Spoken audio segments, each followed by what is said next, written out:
Welcome to a special episode, Dr. James Beckett, Sports Card Insights. As you can see from the title of the episode, it's another tribute episode. This one I'm not necessarily rushing it into production, but figured why wait? I found out last week, and I was going to wait for Rich Klein, who also knew Dan and was a fellow SABR kind of person. And I thought, I just need to get this out. I've listened to some of the other tributes or read some of the tributes that are in the other excellent podcasts and other kinds of email distributions, other digital publications coming out talking about Dan, and just thought, I had to put my 2 cents in. Some of the tributes are people that had heard about him, but I knew him. I don't think I would say I knew him extremely well. I never lived close by, but he really came through for me in a couple of instances, and I want to relate. I want to do a tribute in a way that's just my words. I think he was a tough guy. He was kind of intimidating when I was a little bit younger than him. I remember meeting him. He was full of life, and he was a policeman, a cop at the time out in Long Island, where it's pretty tough. And I obviously respected him. He was the editor and publisher of Trader Speaks, which was probably the main publication when I got in the hobby. It had editorial, and there was editorial there, but it was chock full of ads. And if you look back at some of those original issues, they're ads from some iconic dealers, some of whom are gone now. But if you were selling important cards, a lot of that went through Dan Dischley and through the Trader Speaks or TTS.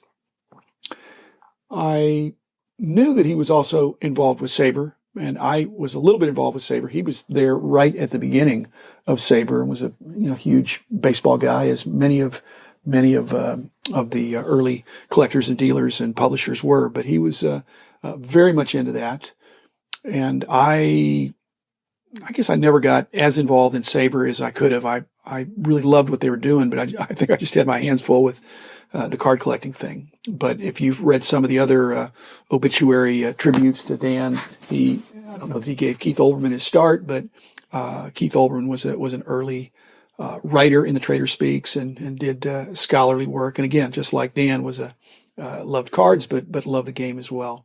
And that was many of those early pioneers in the hobby were very much into the sport, not just into collecting. And it wasn't all about the money. It was about rarity and following. And he was a big Cincinnati Red guy. It seemed like a lot of the people in those early days had some loyalties.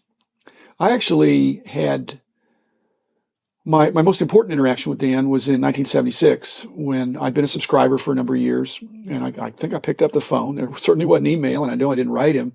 And I just said, I met you, but you don't really know me that well. But I'd had my PhD in statistics at that point, and I was considering or launching this baseball card price survey. It wasn't as exhaustive as what the books in the magazine became, but it was a survey of key cards sets that were widely collectible. And I proposed to Dan, and also proposed to SCD, that they print. And I think he did it all for free, just for the good of the hobby. So again, I owe him a big debt of thanks. So I think they were the big circulation. Doesn't seem like large circulation now, but it was everybody. It was anybody in those days. So he printed out and typeset actually the price survey that I sent him, and I got a lot of responses. Enough to feel like I had a statistically valid results to report. And then he was gracious and generous enough to run the survey results, which again, I just provided for free. But on the other hand, he provided me the space for free. And so it really did get out there. And I'm just telling you, it was an ad machine, just like SCD was.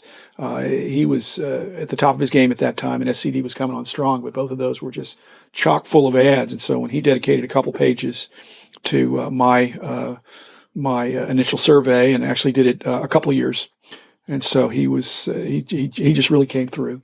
And that's foregoing the ad revenue, and I'll always be appreciative of that. One of the things I read about that jogged my mind when I was reading the longer obit from I think from the SABR guy was about his poker background, and I realized that a lot of those card shows where he was where I was there and he was there, I think they were late night poker games, and I think he probably did pretty well. There were a number of when it was a bunch of guys getting together at a hotel or at a place, and most of these were in the East Coast, but I was up in Ohio in those days, so I went over to New York a bunch, and that's really where the action was. But I guess the action was after hours in the poker game, which now I'm realizing if he was a professional poker player or at that level, I'm even with my PhD in statistics, I'm glad I didn't get in those games. I just enjoyed the buying and selling and trading of the card show which actually went in late into the evening in those days. But I went to bed, and it sounds like some of these other guys went out and didn't go out. They just went to some room and had a high stakes card game. I don't know if it involved. I'm sure it involved cash, but it may have involved cards as well. So that would have been interesting.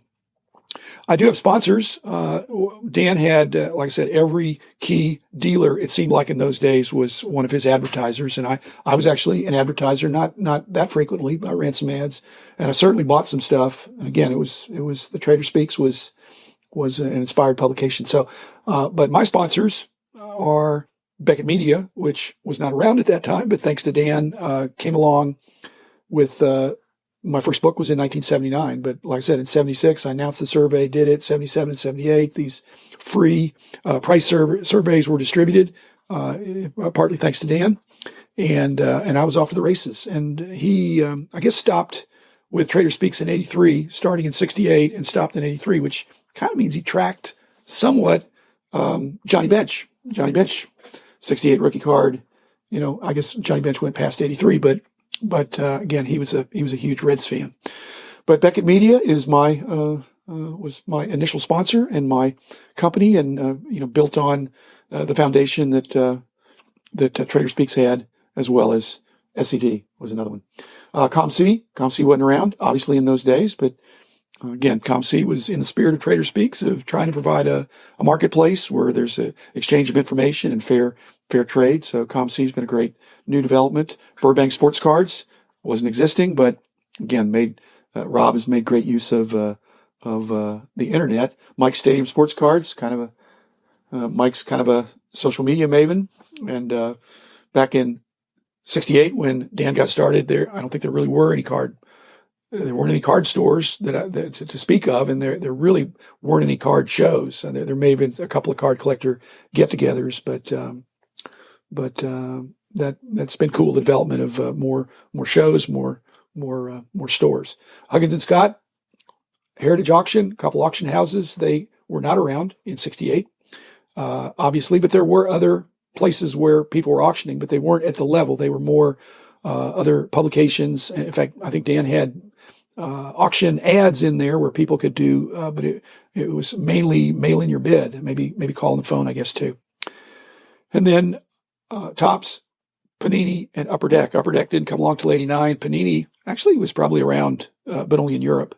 And Topps has been there. Topps was the main stuff. Although when you look at those early Trader Speaks publications, you saw a lot more than just Topps. Again, it was a big part of my education in subscribing to Trader Speaks. I basically, in the 70s, when I got into it really deep, I subscribed to everything. But Trader Speaks was either number one or number 1A at that time. And Dan was like I started out. He was the writer, the editor, the designer, the distributor, did everything. And like I said, I admire that. He was only 74 when he passed away. That's obviously not an old age. It's I hope to still be in my prime when I'm at that level, but nobody lives forever. And when you leave, leave the earth. It's nice to know that like Dan, he really made a difference. Again, a huge baseball fan, one of the founders of SABR. He had a great collection. I'm not sure what has happened to that, or whether it was distributed as in his later years. But again, a huge Cincinnati Red fan, and again, I knew him as a police detective. which was, like I said, just a little bit intimidating. I basically never realized, back in those days, I guess you could pack, and he was just not somebody to mess with. I mean, obviously, I think people paid their bills to him, but again, he was very much appreciated in the hobby for the service that he provided. I've been enjoying doing these tribute episodes. They're basically an opportunity for me to give a reminiscence about some of these hobby icons that I knew to some degree or another, and look at some of the outstanding ways that they contributed to the growth. I mean, when we look around now, we can see that so much of what's been built was built on the shoulders of men like Dan. And I'm glad I can do this and not wait another month or so. I'm glad that his passing got some action on the news wires, because he was a true pioneer in our industry. So thanks for listening to another tribute episode. I wish I weren't doing this many of them, but I'm going to stop and do this whenever it happens that somebody is absolutely worthy of it. So we'll do more. If you've got ideas for other episodes, other tributes, I'm very open to that. Just email me at drjamesbeckett@gmail.com. And I'm very happy to hear I'd rather have constructive praise or criticism in terms of what kind of episodes you're liking. If you're not liking the tribute episodes, then just pass them by, because I don't intend to stop. It won't be, hopefully not that frequent, but when somebody's worthy of an episode, I'm going to do it, and I'm going to feel good about it, even though I'll be sad that again another pioneer dies at what I consider an untimely age. So thanks for listening. I'll be back tomorrow with another perhaps more upbeat episode. But in the meantime, thank you, Dan Dischley, for your part in the growth of this great hobby industry. Thanks. Bye-bye.